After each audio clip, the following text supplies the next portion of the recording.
I meant more like this, like.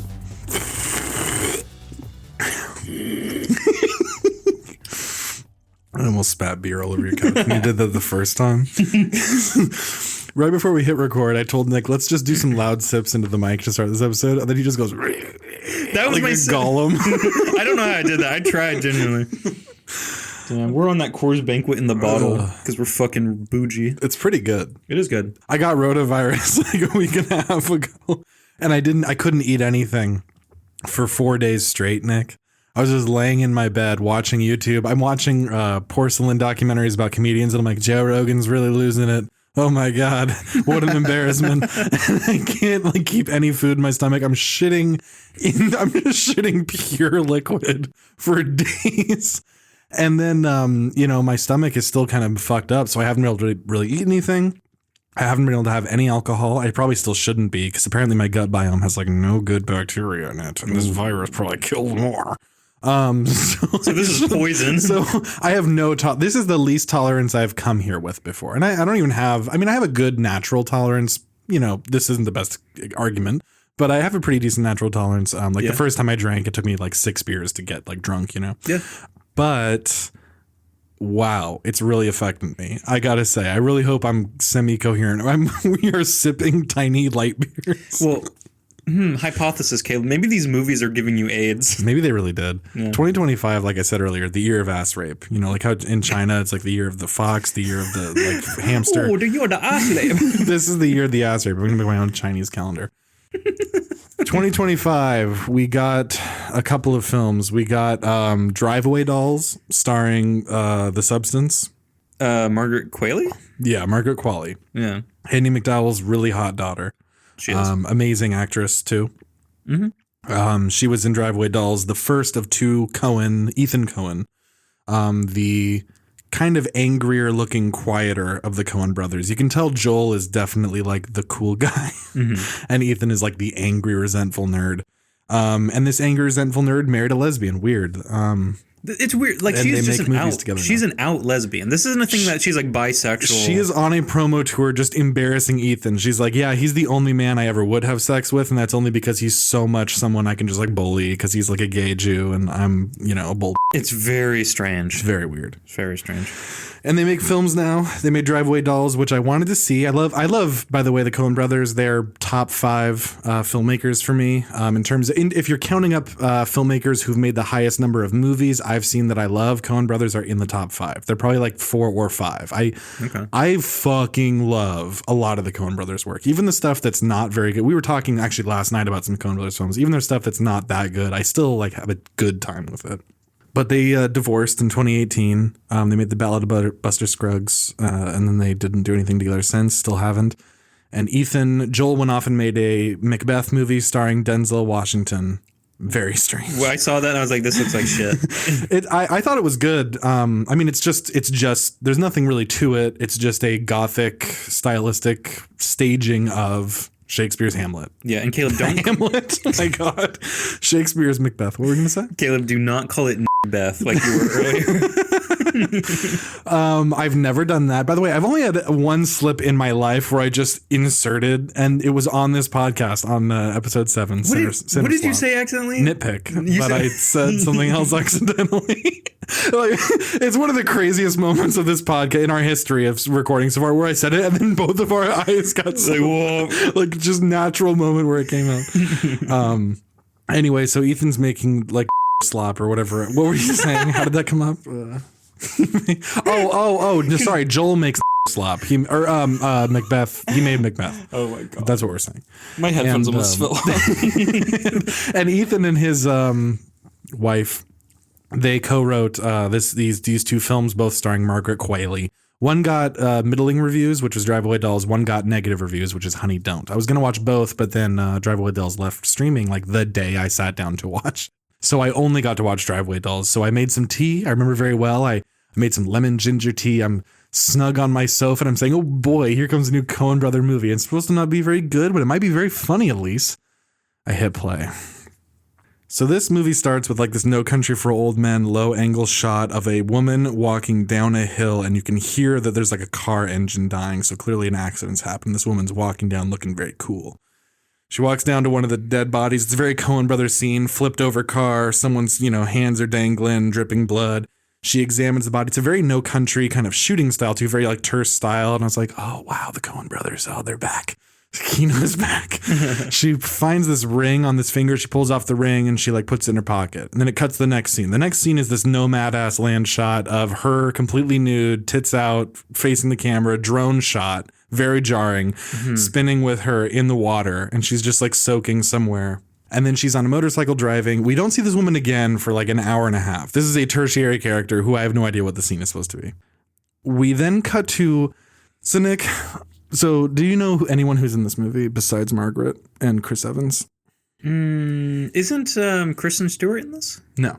Okay. That was like Love Lies Bleeding, I think. I'm conflating another like lesbian type movie. I think you're right. Harris. No, I don't know anyone else. Oh, I wanted to see Love Lies Bleeding too. That's on HBO. Shit, I should have watched that. I wanted to watch like the trilogy of lesbian American 2025 ass suck movies where women hold guns but clearly have never held one before. Kino, as I call it, yeah. Yeah, which you're always saying. So, I'm not even ready for this. So it cuts to the opening credits, Nick, which are done in an Always Sunny shooting style where it's a camera in the back of a car filming like the street, and the actors are written in the real world. So their names are like on like signs, like McDonald's, but it says starring Charlie Kelly. Like My Man Godfrey. Yes. They stole that from My Man Godfrey. Yes, it's My Man Godfrey meets Always Sunny. What the fuck? Charlie Day, by the way, is in this movie. Billy Eichner is in this movie. I hate that guy so much. The Coen brothers are some of the best at the casting, and then sometimes they're some of the worst at casting. Like, it's only one or the other. Like, we were talking about Big Lebowski, and it's like every actor in that is just giving like generational comedy gold performance. And then you watch something like The Lady Killers, and you're like, dude, every single actor you chose was the wrong person. That is true in Honey Don't. This is, I guess I should let the cat out of the bag. This is definitely my here for 2025. Wow. You remember a while ago when we were talking about planning this episode, I'm like, dude, I found another here. It's called Honey Don't. I was curious at which one it was going to be. Everything is wrong. I thought it was going to be one further down this list. No, dude, everything is wrong with this film. Like, literally everything. So we're seeing opening credits, and I'm seeing a lot of names that are really terrifying to me. And I'm going, oh, God. And I'm like, I'm clutching my tea. Aubrey Plaza's name comes up, and I'm like, I thought that was the other one. I thought that was Driveway. She might be in both. I don't even know. All I knew going in, by the way, is that I knew the two actors that I mentioned, Chris Evans and Margaret Qualley, who are on the poster, and I knew that it had something to do with being gay or lesbians or something, because the wife talked about this many times about how she's proud to make these two lesbian films because she is a lesbian. Yeah. She's speaking her truth to power. So we hear Margaret Qualley doing like what I can only describe as a lesbian voice. I can't even really, it's not really impressionable. Like it's just kind of it's just a tone really of speaking where when she speaks, she's like, if she's talking to someone, I think it's Charlie Day in this first scene, and he's like the cop and she's a private investigator. And he's like, I'm the cop and you're a dumb broad. Gonna suck my cock. Oh, what if the guy from the fucking Sunny porn parody was in? Dude, Tommy Pistol, get in this. We after the last recording they heard, the last time this is our first official time sitting down in a while to record this podcast. And the last time that we sat down, we were talking about the porn parody, but hadn't seen it yet. After we finished recording the porn episode, which you've all now heard. Actually, it's on Patreon, patreon.com/YourOlderBrothers, when we talk about the Always Sunny parody. We watched, the dude is legitimate. I can co-sign now having seen it. He is giving like full Charlie Kelly. It's like some of the most amazing porn acting I've ever seen. It is the best I've ever seen. You birdseed eating bitch! You fucked up my shot! Bitch, get out! He's like throwing it, my God. And it's like, he's not like doing Charlie exactly, but he's doing his own version. He's doing a comic version of Charlie, like a caricature of it, but it works 100%. It's a 10 out of 10. Yeah. And anyway, so Charlie Day is talking to her. He's like obsessed with her. And he's like, you should go on a date with me. And And she's like, huh, you're so funny, you. But this tone, that is her tone of voice in the whole movie. That frequency, whatever that is, my throat is doing. When the thing with the thing is not and my lips aren't even, like, my teeth are together while I'm talking. Margaret Qualley talks like that this entire film. She has like WNBA player cadence. Yeah. It's kind of like if you took East Coast excited newsman, like, Babe Ruth is stepping up to the plate and he's hitting the brown man with the bat instead of the ball. He's escorting him off the. If you took that guy, but then you just slowed him down and pitched him down, that's kind of what she's doing. Okay. There's a lesbian hard in to listen to. Sorry Baby that is kind of doing the same thing, who also looks like Gila Klein, and it's very jarring. Yeah. Yeah. Gila Klein gives me nightmares. She is a fucking Talmudic skeleton. It's so scary. I gotta call Victoria out for a second. Okay, your wife. She really earned it. Yes, I gotta call this out. We were watching Red Bar, and he was talking about Ethan and Gila, and he said he made some comment about Gila, and then Victoria goes, "I think she's pretty." And I was like, yeah. It was like when I said that thing to you about Lena Dunham being a 6 out of 10 at her best. Do you remember that? Yes. And then you like pulled out your gun and started loading it. Yeah. When she said this, I turned. It was like it was a very Darren Aronofsky. Like the camera's whipping around me, and I'm like, I'm doing this like full like 90 degree, and I had to scream for like 2 hours. I'm like, this is an ugly horse face bitch. Gila Klein looks like a victim when they just cleared the camps. Terrible. Yeah, she is. She's probably a normal weight, but she looks like anorexic and just like skeletal the entire time. And way I know more she does horse face than Jessica Sarah Parker. Yes, and I know she doesn't have that thing, so I'm not making fun of anybody who has like an eating disorder. She genuinely looks just so fucked up. Yeah, I have anorexia, so I can call her that. Okay. I belong to the community. Okay, I'm one of them. You're part of the pro Anna community. I'm just very bad at it. I'm trying to become anorexic. It's like Norma was gaining weight for a role. He just thought they needed a fat guy in a movie. That's kind of like me. I'm trying to be anorexic so that I can be that guy in a movie. You know, you need like a machinist type. Yeah.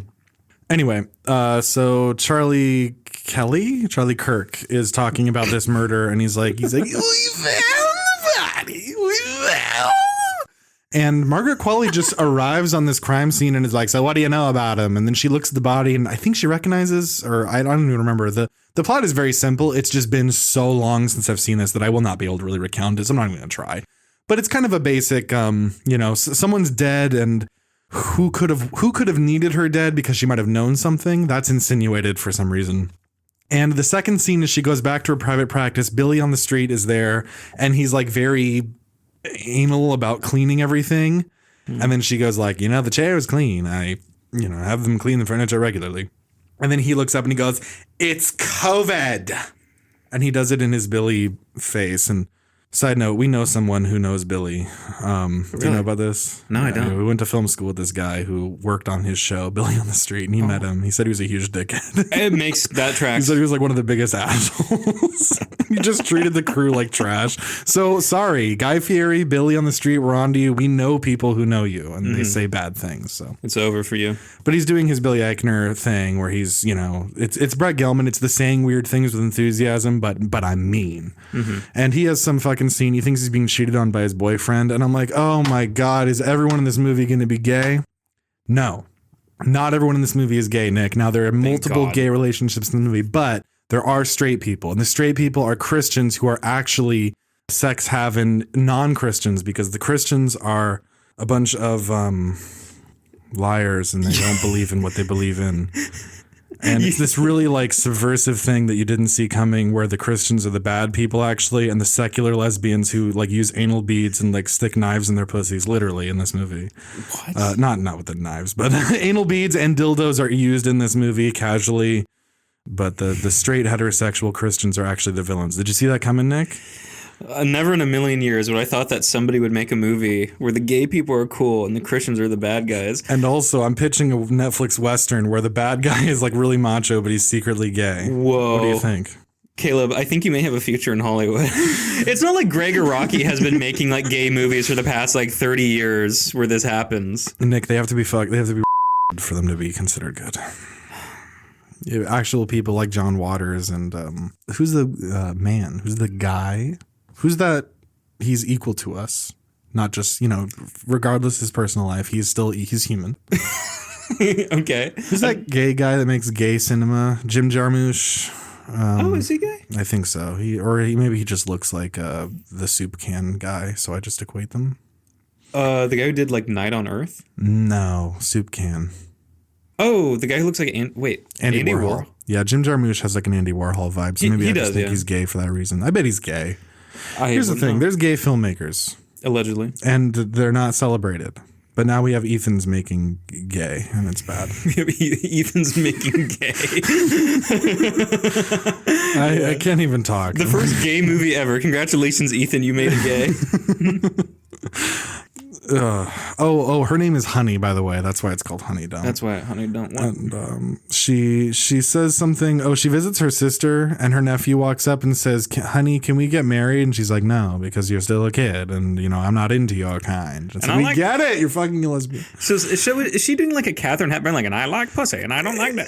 It's that voice, but just without the like up and downness of it. It's just so hard to listen to.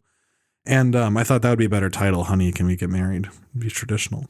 Anyway, this is like a parody of a Coen Brother movie, just with obnoxious characters, because Coen Brother movies are just populated with like weird side people. And this is just weird side people yelling shit, the movie. Mm-hmm. At this point, my notes became very sparse because I was writing down literally every line of dialogue and being like, this is wrong, and this is wrong. Aubrey Plaza shows up. She's playing Aubrey Plaza. She looks like Michelle Rodriguez in The Assignment, by the way. Ooh. In this movie. I'm not even kidding. I kind of need to like compare them for you. She says something about suck my cock in the middle of a man. There's a man who meets another man and he's like, can I suck your cock? And they're standing in a street in front of a hotel, tons of possible witnesses. And the guy's like, I'm not going to suck your cock. And he runs him over with his car. And then it turns out the guy who got run over was Billy Eichner's boyfriend. And he was cheating because he was going out to ask this other guy to suck his cock. Oh. But there was another gay guy inside. It's whatever. It's fucking. It's.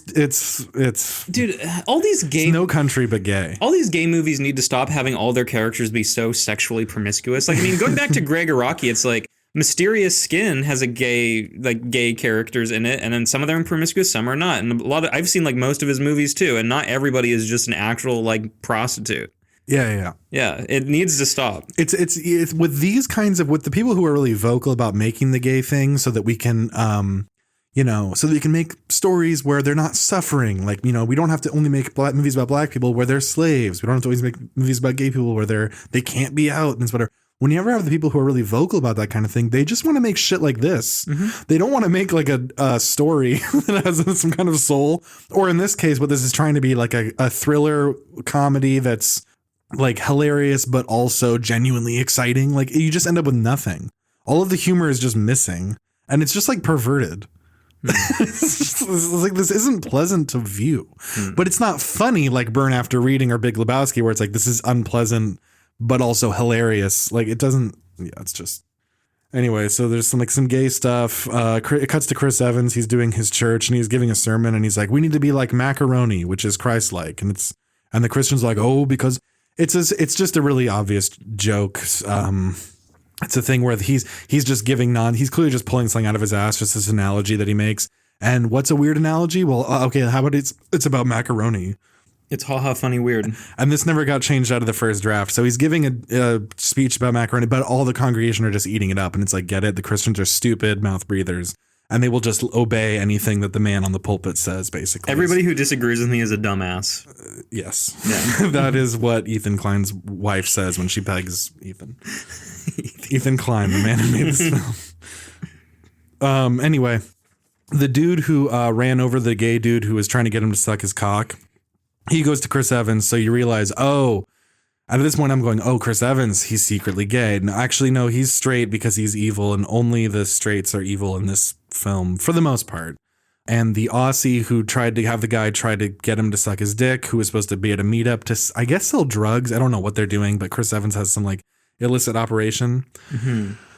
He meets up with Chris Evans and he says, he made a penis move on me. And he says, what's a penis move? And he's like, he tried to touch my penis. And they have this like weird, awkward penis dialogue that feels like we wrote it, but it's just, but it's like delivered kind of like it's supposed to be funny. So that kind of kills it being funny because it's not done seriously. You know what I mean? I hope this is making sense. Where it's like, if you want a tone to exist in a comedy, you need to have people say silly things, meaning it sincerely. Yeah, they need to be playing it straight and think that what they're saying is not funny. Yeah. That's why like Always Sunny works, because they're not just like saying like, oh, because of the implication. Like Dennis doesn't think that's funny. He's just crazy. Yeah. Exactly. Yeah. Exactly. It's normal for them. And it's like, wouldn't that, and then you implicitly laugh, wouldn't that be so funny if those kinds of things were said casually? This movie doesn't get that. Anyway, the Mexican kid who ran over the guy, then the Aussie is told by Chris Evans, you got to go kill him. And then so the Aussie shows up and he kills his grandmother. It's a very like Coen Brothers scene where he senses someone's out there, and then the Aussie comes in, he's stabbed his grandmother to death, and he attacks the Mexican. They have a really terrible fight. One of them stabs the other, then one of them like shoots the other, and then it's like clearly like, oh, you're dead and I'm gonna die, but at least I got the job done. But then the Mexican kid isn't dead, and he like executes the Aussie, and it's like, what am I watching? Yeah, if you're really confused, that's the plot. I'm not leaving out a ton. Yeah, I'm having a hard. I'm like only a couple sips in my beer. I'm having a hard time following along. Then it cuts to Margaret Qualley and Aubrey Plaza. They're at a bar, and Michelle Rodriguez, or Aubrey Plaza, who looks like Michelle Rodriguez. I'll call her Michelle.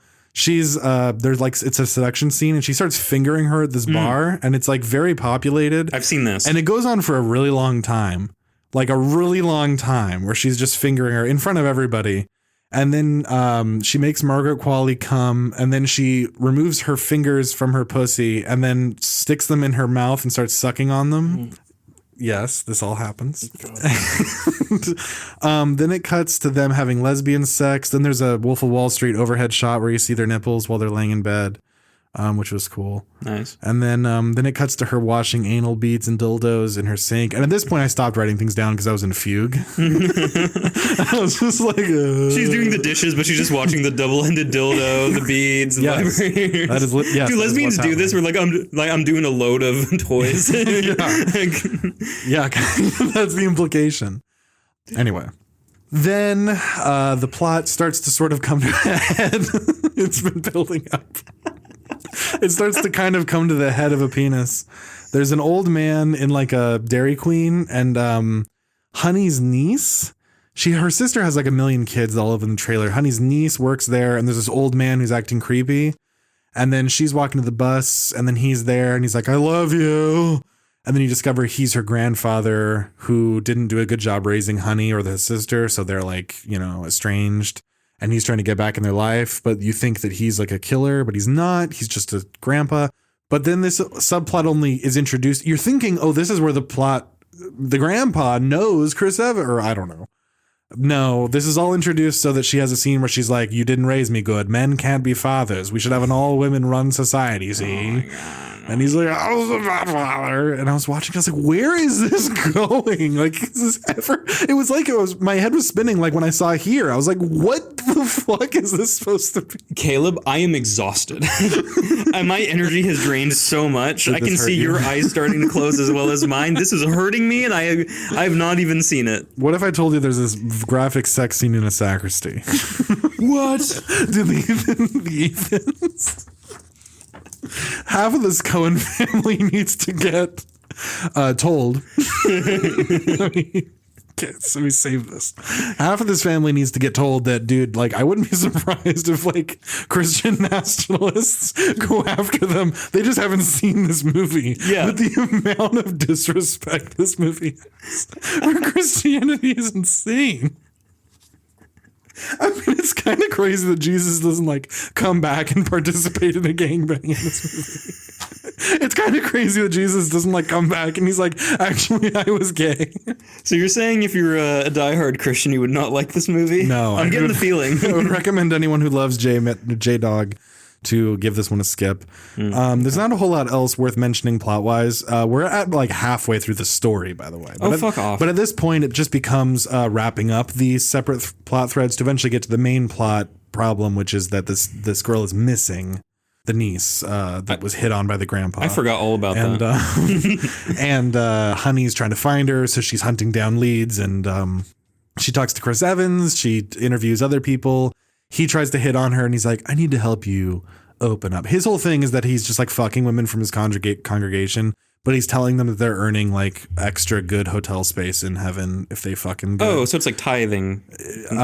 Yeah, I get it. Yeah. In the Catholic Church, where like you pay money in, it's like you're securing your spot in heaven. Yeah, he's doing a sex version of that for his tiny congregation, talking about macaroni and shit. Okay. And they're like full nude, like straddling him, like right behind, like literally 1 foot within the door of the sacristy. They're just back there doing it all the time. And he's just like this rotating women. And he's like, now remember that you're going to, in 2 seconds, when I pull out, you're going to swallow the word of God. And it's like, oh my God, can we get over this already? Like, this is making me a Christian nationalist. I was like loading a rifle. I don't even own a gun. I was loading a rifle while watching. You got one. I just had one all of a sudden. But yeah, he hits on her and she's like, this stinks. And then I wrote this down. I wrote pussy waiter, rapist father, Evan's boyfriend, nerd attack, promising young woman. This is my way of summarizing like 15 minutes of footage where the only notable thing that happens is that Honey goes to a trailer where her niece's boyfriend lives and he's abusive. And she immediately, he's holding a gun and she like grabs it from, it's like the slowest grab. And then she like beats him with it and like breaks it apart and whatever and like fucks him up. And it's just like the promising young woman tire iron scene where he's like, oh my God, that's really mean what you're doing. And it's like, wait, this is the abusive, like I own guns and I beat people boyfriend. But he's like a bitch. Anyway, I was in a fugue. Charlie Day shows up. Something with gay men hating women, some line about that, which they do. They do. That's true. Eventually, we discover that Plaza was the villain. Aubrey Plaza helps kidnap people for this Chris Evans disappear people thing. At this point, the French-looking lady from the beginning who had her tits out shows back up in the movie. She has Chris Evans killed off camera in a No Country Way. She says something about pussy remorse. Okay. She says he has pussy remorse. There's a woman fight scene where Aubrey Plaza and Honey Margaret Qualley are fighting, and they fight like women. And she shoots her. She kills Aubrey Plaza. Aubrey Plaza's performance, and this is terrible, by the way. It's worse than Michelle Rodriguez in The Assignment. I swear, she's giving one of the worst performances. She says something like, I like girl. Charlie Day at the end is like, wow, honey, you solved the case. You saved the girl, and now you can suck my cock. That's a good night, penis. You can suck my cock. And she says something. She's like, I like girls. And they have this rapport where he's like, oh, you love saying that. When she says she likes girls, she turns him down. And then at the end, she walks out all badass style, like, I just solved the crime, and like, women run this bitch. And then it says directed by Ethan Coen. And Les' wife. Written by Les. He didn't let her on the set. He's only mad at you today because you didn't attempt to suck my penis. There's one, I remembered, I didn't write this down. There's one scene where she's in a bar and there's a bar owner who's a straight man and he's like, hello, honey, whatever. And he gives her like a piece of intel. He's like the one character who's not a fucking or queer either. or like a gay, but like not gay, but you're like a Christian, or not gay, but you're a Christian rapist, or like there is one man who's like a normal, I counted one, I think. So. Well, this sounds like dog shit. Dude, it really ruined. I watched this on a Saturday morning and the rest of the day was very dark. God, my chest hurts right now from laughing. This is really bad. But you just said something that, this is one of the worst movies. I think I have something that may give it a run for its money. I watched a movie called A Big, Bold, Beautiful Journey with Colin Farrell and Margot Robbie. This gets my award for the worst Oscar bait of all time. Really? This movie tries to be a musical, romantic comedy, drama, family drama in some sense, but it doesn't achieve any of them. Okay. It's not funny. You don't feel anything. It has the worst script I've ever seen. Worse than Shelby Oaks? Yeah. Whoa. Yeah, Shelby Oaks at least understood what was going on. So let me lay down the lore for you. Colin Farrell and Margot Robbie live in the big city. They don't say what it is. It's just the big city. And the license plate. They say the big city. I think they do, but it's a thing. It basically looks like New York, but like all the license plates are just like, blah, blah, blah city. It's not a real place. Uh-huh. They're trying to get to a wedding. They're ending up at the same wedding, but they don't know each other at this point. Colin Farrell's like, my car's in the shop because I crashed it driving drunk. Not really. he's just like, I need a rental car. So I go to this place that's like very suspicious. He walks in, it's just like a warehouse, and it has like the chick from Fleabag, Phoebe Waller-Bridge, who fucking sucks dick in this movie and in every other role. I've seen a little bit of Fleabag. I did not like it. I think she's a terrible actress. I don't like her writing. She wrote No Time to Die, right? And she was in it. Yes. Everything she touches turns to shit. Damn. She has a terrible track record. I don't know how she's getting work. You know who's in Fleabag? Brett Gelman. Oh, fuck off. I've never watched it, but I know he's in it. He has like a regular role in it at some point. Okay. Brett, we're coming for you. But she is working for this rental car company, and she has like some random German accent. And there's a guy next to her who has like a slightly better German accent, but she's just like, oh, you want to rent a car? Yeah, it's so fucking cool. And it's instantly abrasive because she's swearing in like the fourth grader way, where every other sentence is like, yes, man, I was fucking and I fucked that fucking bitch. Yeah. She's like, the car is so fucking cool. Yeah, you get the best fucking car. And it's just like a Buick, like Enclave or something. She's like, oh, do you want like the GPS or no GPS? And he's like, I don't be wanting the GPS and all the way. And she's like, oh, it's only the one that has GPS. And he's like, all right, whatever. He gets in the car, he's driving to there, and the GPS has like a Siri type thing where it's like, you are arriving at your destination. And instantly you see that this is kind of like, the GPS is like kind of playing God in some way. The GPS is like, I know where you're going. And you're like, okay, so this is like some kind of like mystical thing. Like, what do you call it? Like your fate is like predetermined and you're supposed to be here at a certain time. They go to the wedding. Margot Robbie is playing a woman who cheats on every boyfriend she ever has by her own admission. She thinks she's unlovable. She is just constantly sleeping around. She's a bad person. Colin Farrell is just kind of like, he's like, I don't know if I want kids, but Margot Robbie's just bad. And it's not really a thing of just like not wanting kids and also not being ready. It's not like even for their down, or what do you call it? Like it doesn't feel like a deft touch was used to balance these things and make you wonder. It's kind of like, are they doing what they meant to do? Yeah, you start questioning the intention of it. Their shortcomings aren't equal. Yeah. Margot Robbie's definitely the worst person by a country mile here. They have a nice talk at the wedding, and they're kind of, are talking a little bit about it. And then Colin Farrell's like, yeah, well, I want kids one day or something. And Margot Robbie's like, well, I just want tons of dick in my pussy. And he's like, all right, then. And they go back to the rooms, and she just fucks some random guy at the wedding. And this never comes back. Do you get to see it? No. What? You don't. It's like a view of their hotel rooms from the outside. He's in one, and then she's in the other, and some random dude just like taking his shirt off. Margot Robbie is basically a porn star. What are you hiring her for if not to be, you know what I mean? Yeah, in Wolf of Wall Street, you just see like everything. It's the respectable way of hiring Riley Steele to be in a movie. You're not going to show the sex scene? And this is an R-rated movie, by the way. So is this why you hated it? This is why this is the first strike. I'm like, I needed to see tits or something. So eventually, you see some of the strangest product placement ever. They're both leaving the lobby, and they both got cars from the same rental place. She got like the second to last car. He got the last one. They show this. She's like, hey, my car didn't start. Could you like maybe like give me a ride to just like this far? And he's like, yeah, sure, whatever. They get hungry, and she's like, oh, can we stop here? And you get a shot of the most obvious product placement of just Burger King. And she's like, oh, they have such great food here. Let's go inside and get a Whopper. And it's like, in movies when you see the Coke can like turned, or they say something like they're explicitly just going on and on about the product placement. They sit inside. They have the fucking crowns on, like the guy in the plane had in that famous clip. You can't use those in a serious You can't use those anymore. After that hero.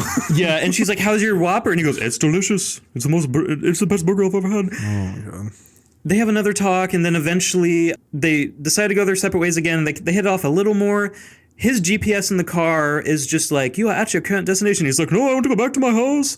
But the GPS is like, you need to pick her up and go on an adventure. You're going to go on a journey. What? And this is where it starts to become like increasingly like grating. A big, bold, beautiful journey. Yeah. They do say that at one point verbatim. Oh, God. And I almost put my gun in my mouth.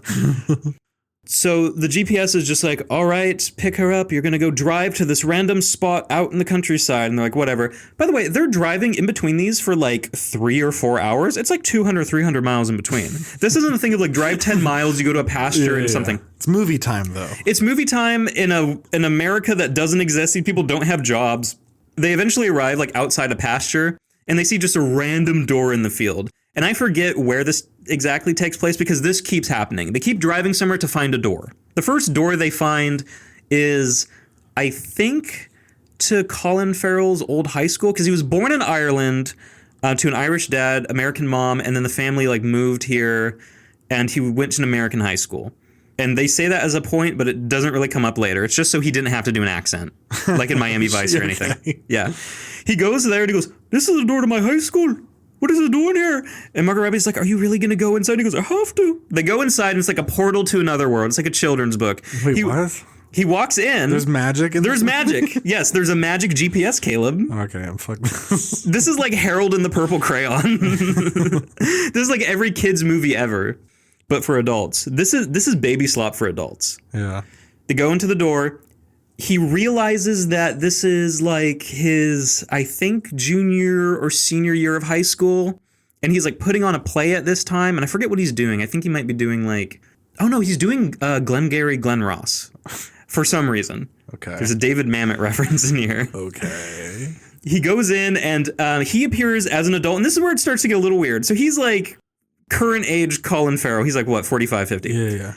He goes in and he's like, "Oh, this is like the high school girl I had a crush on. She rebukes me here. She like didn't return my love for her. I like confess my love." And he goes up to her and he's just like, "Oh, Sasha, you know, I just want to say," and she's like, "Don't say anything. I already know what you're going to say and it's not happening." Now, this is a little bit weird because how this looks is a 50-year-old guy hitting on a teenage girl in high school. They didn't think about the optics of this. Mm-hmm. And I know in the part of the story he's meant to be seen as a child. But I'm watching a 50-year-old guy hit on like a 15-year-old and basically it's like, "Oh, you know, I had such a crush on her. She's so beautiful." And then they put on a play and it's the corniest thing ever where instead of like saying the lines and doing anything like that, he is like confessing his love to her on stage because he realizes this is some weird realm. And then after he does that, like everybody in the audience like cheers and all that. And then they sing something from the play. It might have been like How to Get Ahead in Advertising instead of the other one I mentioned. They sing something and then everybody's like, "Yay!" And it's very obvious that this is just like... You're supposed to be crying. You're supposed to be crying because it's so wholesome and everybody's cheering and he did everything right this time. And he realized like, I mean, I don't even know what you're really meant to gather from that. The movie goes through, and I've forgotten a lot about what happened. Eventually they go through and Margot Robbie meets her mom, who, I forget the actress's name, but she plays like the evil nurse in American Horror Story. Oh. She has a very like waspy face and a short name. Yeah. Yeah, and so the nurse lady from American Horror Story is just like in fucking like gray hair or something. And I guess she's supposed to be a child, but then again, it's still strange because it's just like these are two women who are the same age. And it's not saying something about like, "Oh, I know what you were going through as a mother at your age," and all this stuff. It's it tries to be emotionally gripping, but everything is so insincere and not played straight that it's... How do I describe this without saying it's just bad? I don't know if I can. Can I take a stab? Go ahead. How would you describe the feeling when you watch kids' movies as an adult that you loved as a kid and you realize now they're psychotic? How would you describe that kind of shit? Like the Tim Burton chart Willy Wonka, which I didn't like as a kid, but you know. I think I had good taste. I think I liked it a little bit. I like the original more. I like the original a lot more. Well, okay. Yeah. So you have an IQ. Keep in mind, Caleb, I'm like 8 years old. You're a rapist. Anyway. Yeah, everything is just so insincere and corny. There is a bunch of scenes where, like, you know, it's just like it just starts raining and you're just like, that's when the emotional moment starts. I'm just like, is this just baby's first movie? But it isn't. It's directed by a guy who's actually done movies before that people like. And he has a mononym, I believe you call it, like Cher. It's Kogonada. He did a movie called Columbus. This movie is really a lot of vignettes, just going through doors and being like, "I'm at the lighthouse that I went to when I was depressed." And it's like, okay, cool, awesome. Nothing lands. There wasn't a single scene that I thought was good. There are some scenes that are, I guess on a basic level better than others. Mm-hmm. There are a lot of scenes that are just 1 out of 10, like, what are we doing here? And there are scenes that are like, 4, like, whatever. To put a bow on it, because this movie is just so emotionally devoid of what it wants to achieve, I think this may be the worst movie of the year, worse than Shelby Oaks. I believe that Honey Don't is bad. It's probably your worst movie of the year, or at least pretty close. You would like go on a shooting spree. I probably would. It's bad. You would at the very least think it's like in the top 3 worst for sure. Yes. You would hate it. Over the course of the movie, Margot Robbie and Colin Farrell are just like, oh, we're too different, but we have like a connection. Like, how do you think this movie ends? That like, she shows up at his doorstep and he's like, oh, I've been thinking we could be loving each other or something. Yeah. It is the worst movie of the year by far. This is something that I think is probably like your parents would just like watch randomly on like Amazon Prime. They see it and they're just like, oh, Margot Robbie, I liked her in that thing. Colin Farrell, I know him from that. And then they see it and they're like, wow, I think this is beyond parent slop. I think parents would hate this too. Dude, thank God for Yorgos Lanthimos, because without him, Colin Farrell's career probably would have kind of died a little bit. Because he has the talent and he did good stuff like in Brew. He worked with Martin McDonagh and like he always had that. Mm-hmm. But if not for The Lobster and Killing of a Sacred Deer, I don't think like random filmmakers in the mid 2010s would have thought to start casting him. But like, he's goated at this point. He's too big to fail. He has the Penguin and he was in that Guy Ritchie movie and he's now an Oscar nominee from Martin McDonagh. Dude, Will Smith has an Oscar and Colin Farrell doesn't. Isn't that crazy? Because they were scared of what he was going to do if he didn't win the Oscar. He's like, well, we slapped Chris Rock. What's he going to do to us? People say that all the time, not kidding. Yeah. And it's like the votes were in. I know it's hard. Do you think there's a committee back there that's like, okay, guys, we only have 2 minutes left to decide on this. Oh my God, who's it going to be? We're doing the engraving right now. He's going to kill us. They're crossing out another actor's name to just write Will Smith and Sharpie on it. They're engraved after they're given out, actually. They're given out blank. We got the Oscar expert over here. You are, really. So my big black beautiful journey sucked dick, but we both saw Warfare. We've now both seen Warfare. You watched it probably a long time ago now, probably like a year ago now. I think I talked about it in the last time I discussed it a little bit. You did. And you had seen it, I think, when it came out, which at that time was, it was already like streaming, because I could have seen it and I didn't. Yes, I did watch a stream of it. Yeah, my feelings really haven't changed thinking about it later. I still think it's just I don't know. It's like one action set piece and then the movie ends. Yeah, it is. It's like 15 minutes of setting up something and then, okay, here's 75 minutes of just a firefight and then, okay, credits will go by. I liked it. Now here's yep.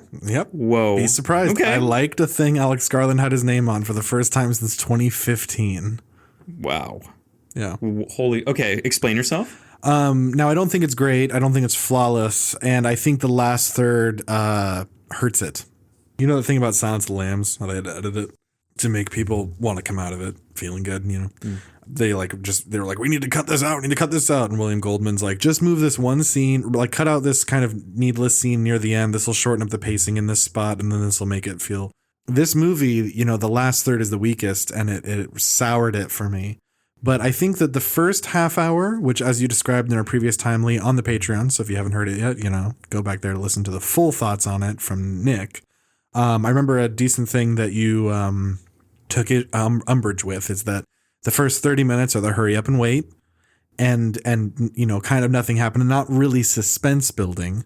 And that then you have this battle, which is shot well, but it's a big so what because at the end it's like, okay, and now it's over. Yeah.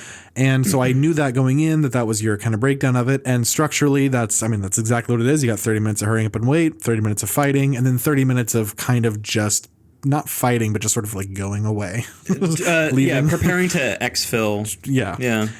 But watching it, I will say that once there was a little bit of tension for me. I thought it was a very good portrayal of how, having like a sniper scope and looking through a hole in a wall, you're not going to have this like Call of Duty level like POV down the street. Like it was, I liked how it was realistic of like, I can only really fucking see like 2 inches. And if you're not staring over here straight, you have that blurry double vision. Yeah. There's a guy and okay, wait, I think he's looking at me. It's not like Hurt Locker. Like I love the Hurt Locker, but in the Hurt Locker, it's like every time they looked at anybody, it's like, he's looking at me. He's going here. They have like perfect, Yeah. I mean, the movie's great. Like it's fine. The movie is a fable.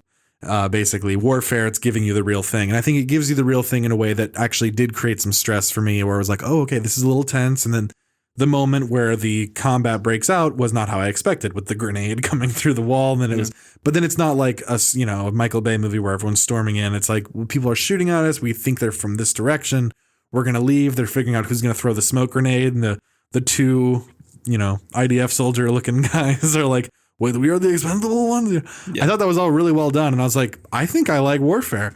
And then the initial attempt to leave doesn't work, and it really just loses steam. Yeah. And I get that it's a true story and everything, but this would be the time where, as a filmmaker, it's time to make that editorial choice of, well, we're not going to lie, but we also don't have to show every moment. We can show the interesting parts.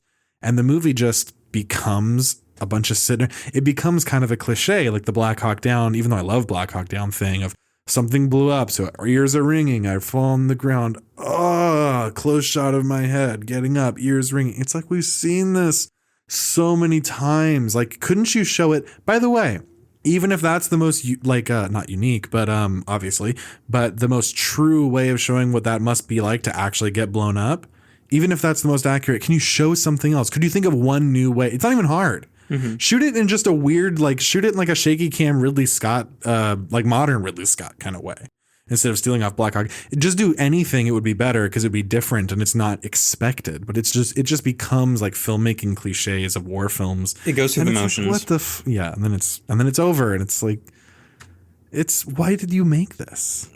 But I did like about 2/3 of it. Well, actually, more like a third of it. I was okay with the first third. I liked the second third. So, if you're a guy who likes war footage and warfare in movies, there's a good 30 minutes. I would say skip to it on HBO. Get to the part where the dude is laying on talking to the sniper and they're switching positions. Mm-hmm. Get there and then watch until you get bored. I'd say it's realistic to a fault. It looks fantastic. Yeah. Amazing cinematography. Effects good as well. But it doesn't make a good movie watching the realism of warfare. Like, that's why Generation Kill is so good, because it's mundane, but like stuff is like actually happening, and you do have interesting characters. This movie has like no character development. There's no character to latch onto, really. It's they don't really have different personalities too. I mean, you have the one guy who's like the commander who's just like looking at his fucking like book and doing shit, and then you have like Sniper, but there's no difference between these characters. And I'll disagree a little bit at that there's no personalities. I think that actually quite a few of them do, and some of them are just recognizable actors, so it's doing the heavy lifting of like, you're bringing baggage from other movies. I didn't think there was no personality or like a startlingly little amount of it, but it's not very interesting to just watch people sit around. Like, what's going through their heads, but this would be a moment where it wouldn't be like, it wouldn't be journalistic suicide to create just some pitter-patter dialogue, even if it's not what they would be saying. If it's even small, tiny little chit-chat that gives you something. Like, I think Zero Dark 30 does a good job of this with the military characters near the end, where everything they say is like maybe something a real military guy would say, but you do kind of actually get a sense. Like, you just feel like you're watching real people, like, but they don't feel like actors in costumes. There's some sense of personality. Here it feels like actors in costumes, because you're not really seeing a character. You're seeing, the eyebrows kid from, We're the Millers. I was just about to say that. The actor face. I felt the actor face as you described, with the exception of the guy from May December. I didn't feel it with him, but with the fucking Gandolfini. Dude, not to just be a hack and rip off Tim Dillon, but are we literally casting with 23andme.com? Yeah. Yeah. May December guy, Charles Melton. Very good. Yeah. But I didn't really love the guy in Long Walk, Philip Seymour Hoffman's son. Gandolfini Babby. Also, like, he sucks. Yes. He's so bad. Yeah. Didn't like it. Anyway, so Warfare. I saw it, 2.5 out of 5. The war part that worked for me, like 5 out of 5, but it's not a lot of the movie. So okay. So a few weeks ago, I sat down and I watched Master Gardener. I almost forgot the name. I almost said Master Pooper. It's the Paul Schrader film. I didn't watch this when it came out because I said, oh, look, First Reformed a third time, because he made First Reformed. Then he made that one with Oscar Isaac and Tiffany Haddish. Don't even title it. Censor that. Bleep that. And then he made Master Gardener, and I didn't watch it. I said, okay, so First Reformed in a Garden with Joel Edgerton.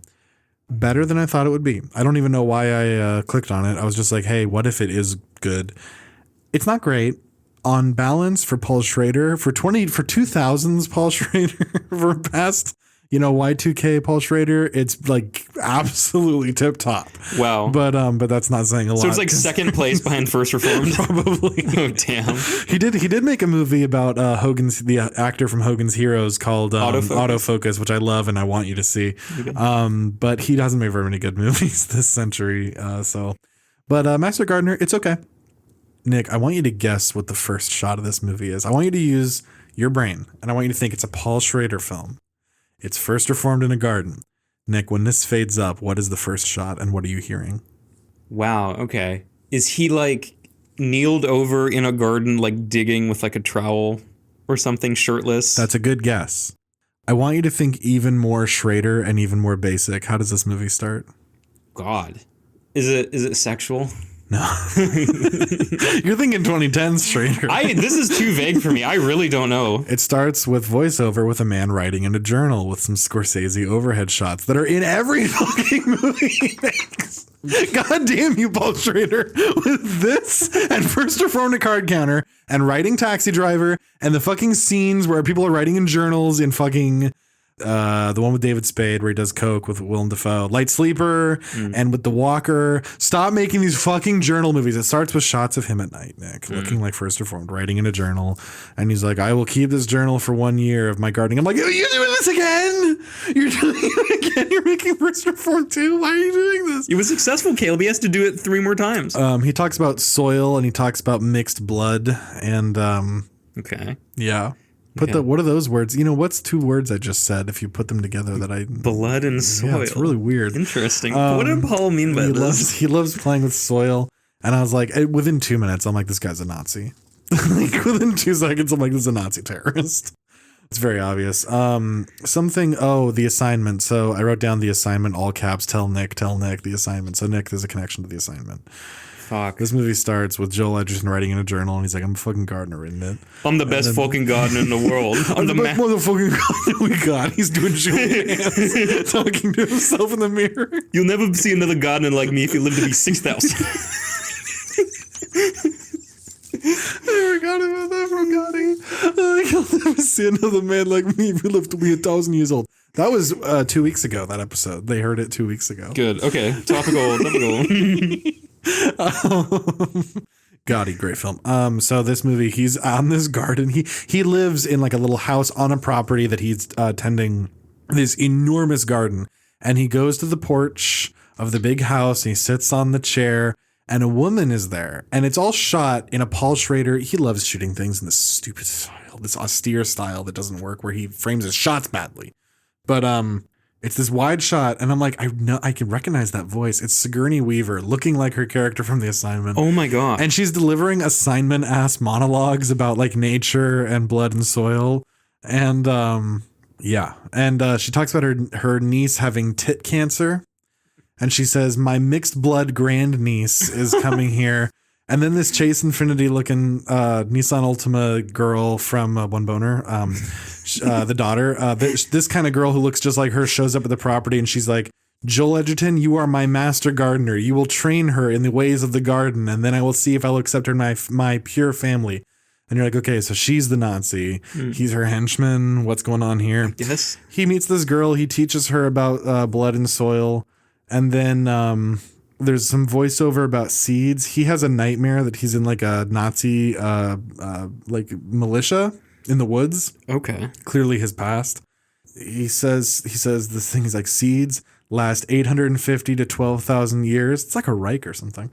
And he says he pulls off his shirt and he has Nazi tattoos. He has, by the way, it's such movie Nazi tattoos. Like they didn't leave one out. He has like the SS. He has the 2 lightning bolts on either shoulder. Oh my god! And then it just says like 1488, and then it says like I love Hitler, and then it's like he's gonna a Groiper for life, and it's just like the black sun.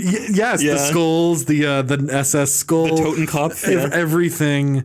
And then like like 3 stripe Third Reich, and then like reign 1,000 years, and then one of his tattoos says like I am a Nazi, and then swastikas everywhere, and it's like oh my god, just his George Wallace for president tattoo on this shit. I hate corny tattoos like that, because if you see like actual neo-Nazi tattoos, they don't have like the American history X like fucking swastika on their pec like that. It's a lot. I mean, some of them, they have swastikas, of course, but I mean, it's a lot more artistic than that. It's not just, here's my calling card. Here's every dog whistle. How cool would it have been if he had a giant skull and it was the SS Cap skull, but it was like full size on his back. And if you knew what that meant, you knew he was a Nazi. But if you didn't know what it meant, maybe he had like 2 lightning bolts over here, you know, a little swastika right like on the shoulder, you know, like on the breast, I mean to say. If that was all it was, you'd be like, oh, that's fucking like, whoa, that's a real Nazi. People who know would know. But it's this movie Nazi. It's just insane. It's absurd. And, you know, it's a time for violence, as Paul Schrader said. Do you remember that?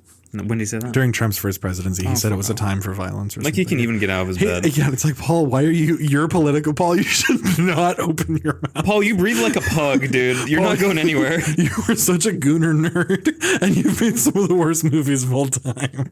What are you talking about, Paul? You wrote a fantastic movie for Martin Scorsese. And then, yeah, that is true. You wrote 2 great movies, and then you did so much cocaine that you got the bloat, the permanent bloat. Ruined your voice forever. Ruined your voice. Damn.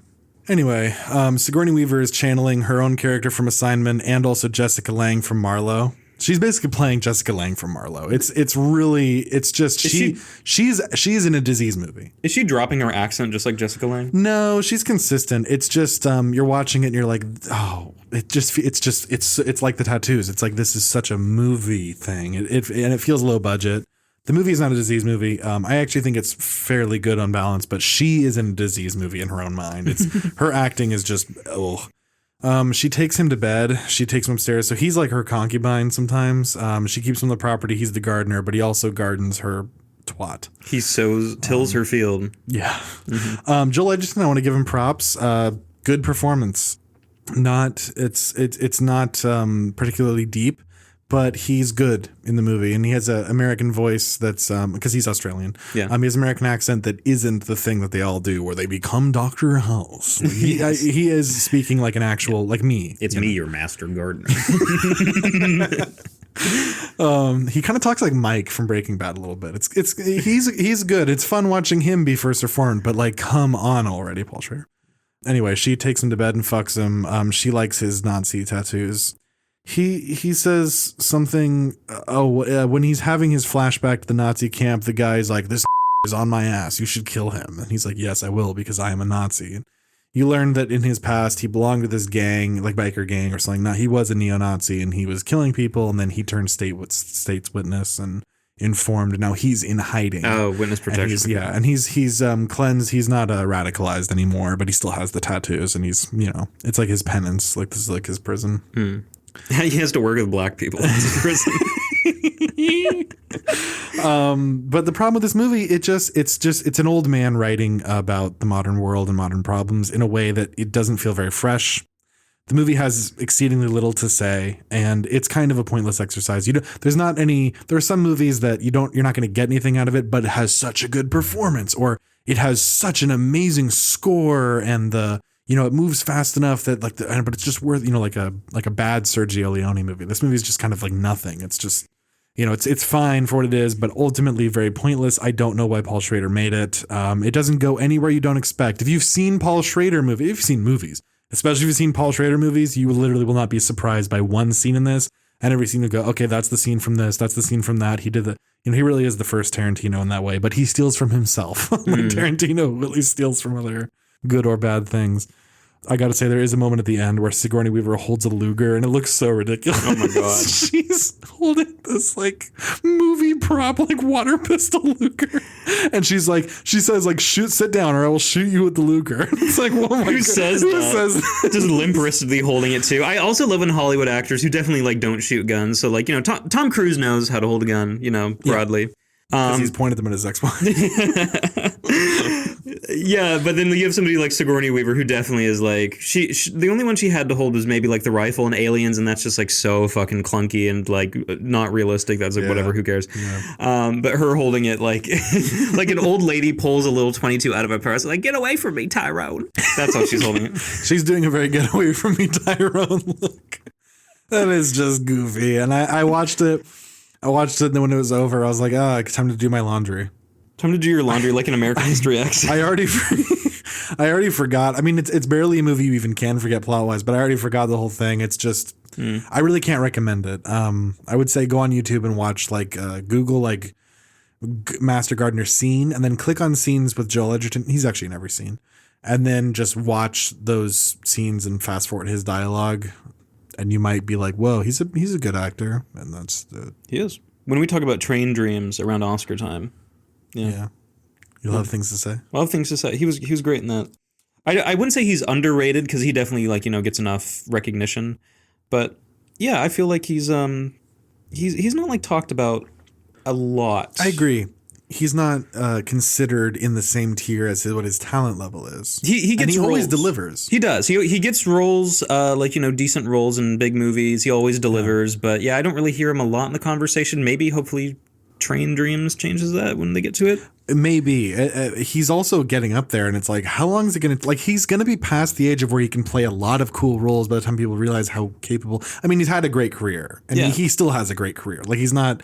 But he really deserves better. He's a fantastic actor. He just almost always is playing roles that don't require much range. Mm-hmm. And, he has range, and have you seen Warrior?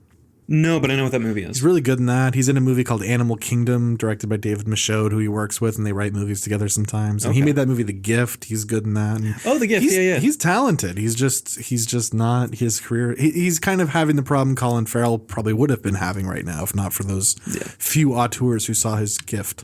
I'm sure he has a lot of money. He's not hurting for cash by any means, but he should have... I'd like to see him more. He should be in Star Wars. He should be wasted in some schlock. He should be Gronk Bebo in Star Wars 10. He should be a blue guy. Who's that fucking little midget from the Trump? Babu Frick. Babu Frick. Yes, Babu Frick's so good. Guys, look up Babu Frick on YouTube. He goes, bad baby. I love him so much. He's the only good thing. Bad baby. Bad baby. Speaking of cute little guys, you finally saw Flo. Didn't like it. Really? Yeah, I don't think it's bad. It's kind of not to the same degree, but it's kind of like with Anora. I recognize it's good. I was like, okay, fine.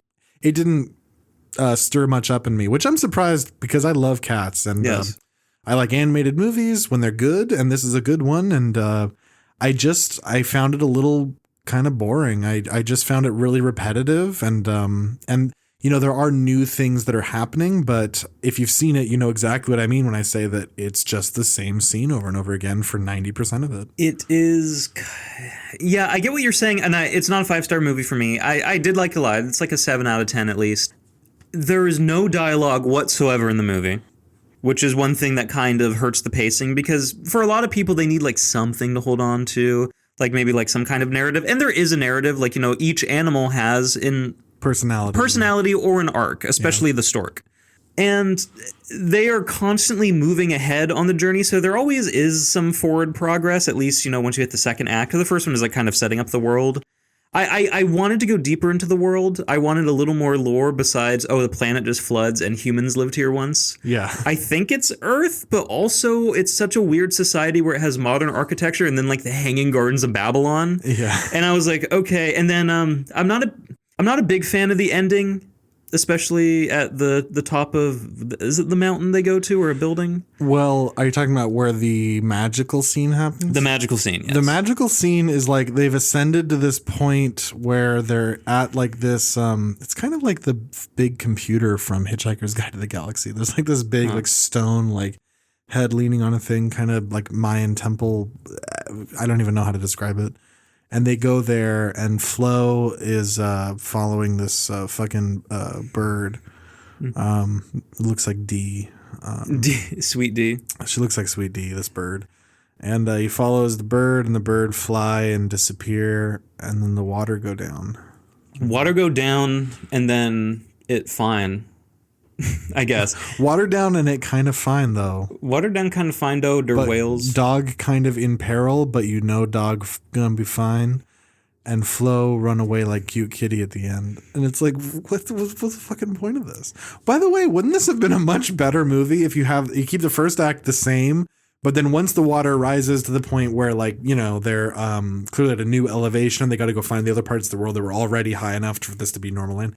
Wouldn't it have been a much better movie if they got to that point and then they had to somehow live in those trees that are sticking out of the water or whatever, and then make their way to some kind of land and then whatever the story is. It could be like Up, where halfway through they run into the evil people and wanted to, and you create some kind of superficial plot out of it if you want to keep kids interested. Sure. But you could also just do like a we gotta explore. You could take it in multiple places and you could do lowbrow or highbrow ideas with it. It didn't do any of that. It was just like we just float here, we float there, and then it's over with. Yeah. Why did I watch this?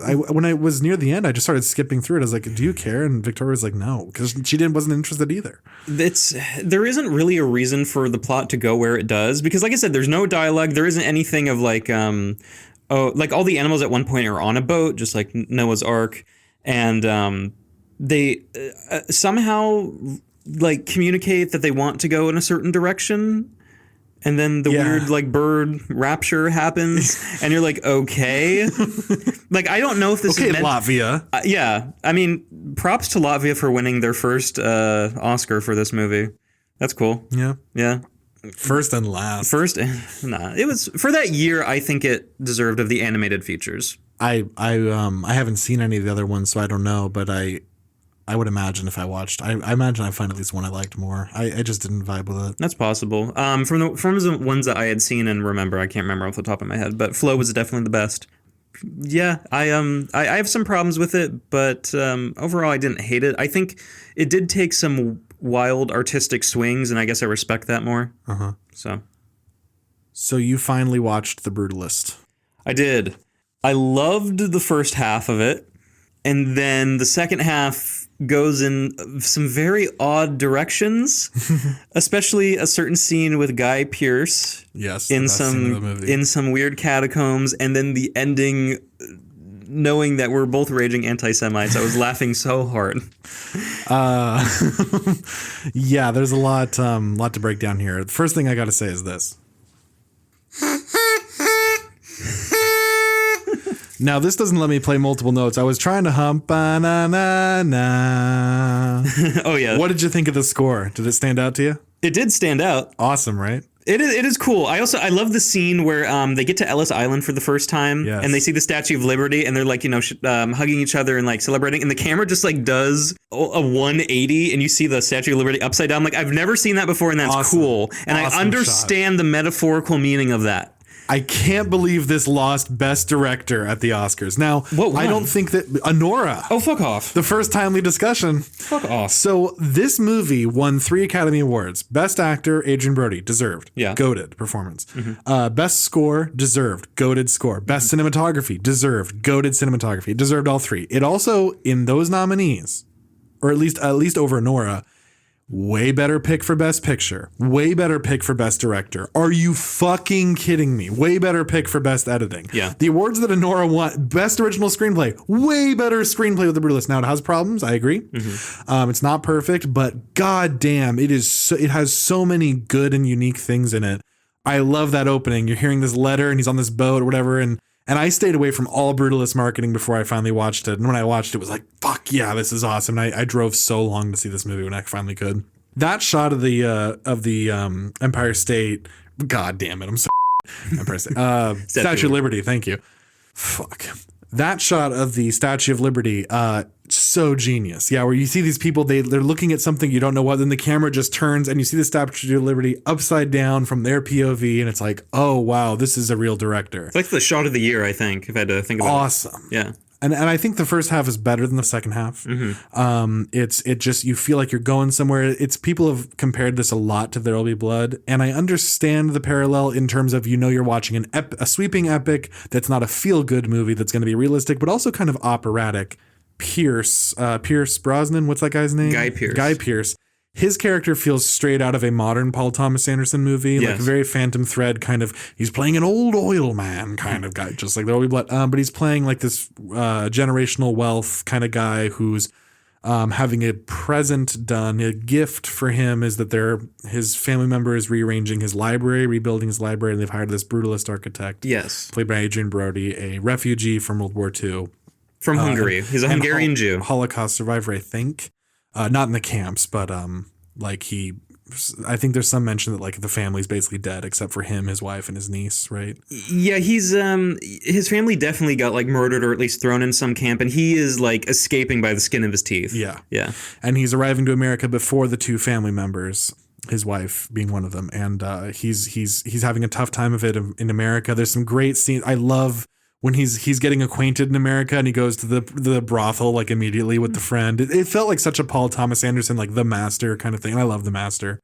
It's awesome. And he meets this Guy Pearce character, and then they are linked just like There Will Be Blood. And we have this friendly. I love that the movie wasn't superficial with their relationship. They're actually very friendly. Guy Pearce kind of reveals himself to be a monster in he has these freakouts kind of for nothing, but they don't last forever. And he doesn't do them at people that he doesn't have a reason to be mad at. So you kind of don't hate him for it. His character, I think his performance is great. His character is interesting and depthful. And the movie is really good. And then in the second half, it's, it becomes focused on here's the mission, just like There Will Be Blood. And I was like, okay, I'm with it. And then it kind of it sort of loses steam. It kind of doesn't build up to as much as you wanted. And then there's this scene where it's like, we need something dramatic. And I don't know, I don't want to spoil it, but because it might work for some people. I know it has worked for some people, but to me, it was just like it's out of nowhere. Not saying that this hasn't happened in human history. I need to kind of dance around this. It seems like a very anachronistic thing. Just like, what were we talking about? Where, it was in Nuremberg, where it's just like, why did you like this Hitler guy? It's like, well, obviously they would know why he liked Hitler. People didn't act like this in the 1940s and 50s. This wasn't something that some guy was like, oh, I'll just do this. Yeah. It's, maybe some people can assume what we're talking about. We can't say without being spoilers, but it's a shocking thing that just comes out of nowhere. It doesn't make sense. Why would the character do that? Why would the other character react the way they react to what this other character did? It doesn't make any sense. Yeah. Yeah. I didn't like it. Not something that I was like found it offensive or anything, because I don't really find movies offensive in that sense. I'm like, whatever. It's your artistic choice. It was very out of place. Made me feel a little bit weird about the movie. And then, the second half is really just kind of... It's like the second half of Barry Lyndon. Barry Lyndon's a better movie. Yeah, but it's like when Barry Lyndon, marries the rich widow, and then he's like blowing smoke in her face. Like, it's less exciting now. Yes. Meanwhile, Barry Lyndon's like a perfect movie, and that does the second half extremely well and perfect. This doesn't do it as well. I don't hate it, but again, it's that thing where it just lost steam. Yeah. And in a movie this long, it's like, wrap it up. Yeah. Around like 2:37 or something, I checked. That was the first time I checked the time. Because I went like a very long time without even feeling it, and then I started noticing. I was like, "Is this not the end?" And it's not. There's nothing particularly wrong with the scenes. I think all of the scenes are. I think every scene in this movie is good and really well acted, and interesting to look at, and with a great score. But the story just kind of doesn't really. It doesn't stick the landing. It's kind of like The Master, actually. It has the same problem as The Master, which is that you have a movie that kind of meanders, and that's great for 3/4, but then you need to finish it and you need to conclude this story. And The Master does it, I think, better. But it's a similar... If you didn't like The Master, you probably would have similar problems with the ending of The Brutalist, where you're like, well, why... Okay, but why why were we following this character if this was never gonna... It's just kind of like, It's odd. And then it has a really, really strange epilogue. Yes. With this like Zionist propaganda. It is very weird. So like eventually in the future, Laszlo and his wife are having dinner with, I guess, his niece.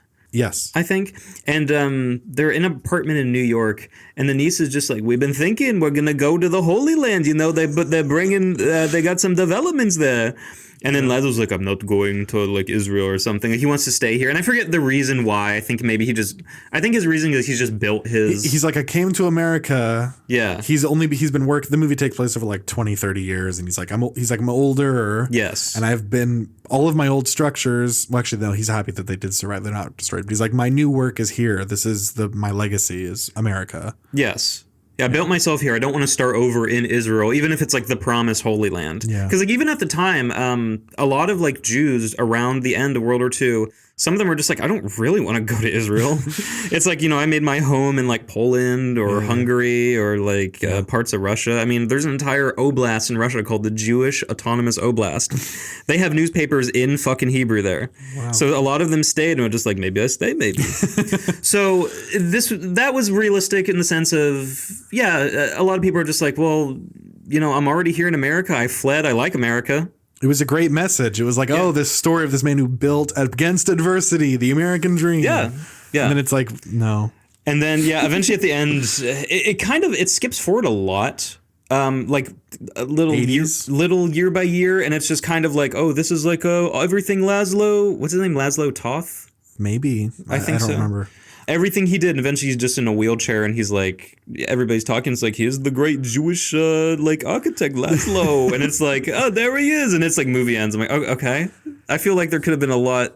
It ends with this speech being given at this thing celebrating him, and it's like The Beautiful Mind a little bit, where it's like, oh, now he's 90. Mm-hmm. And Adrian Brody doing Oscar-winning acting and amazing acting throughout the movie, but especially as an old person. Yeah. I'm just like in this wheelchair, like barely able to move.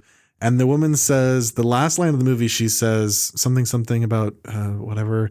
It's all like coded language for like, some people need some place to be safe from everyone else who's always persecuting them. Yes. And in this movie, if you haven't seen it, 'cause we're talking around it, there's a moment where he is just suddenly persecuted. Yeah. And I can't even.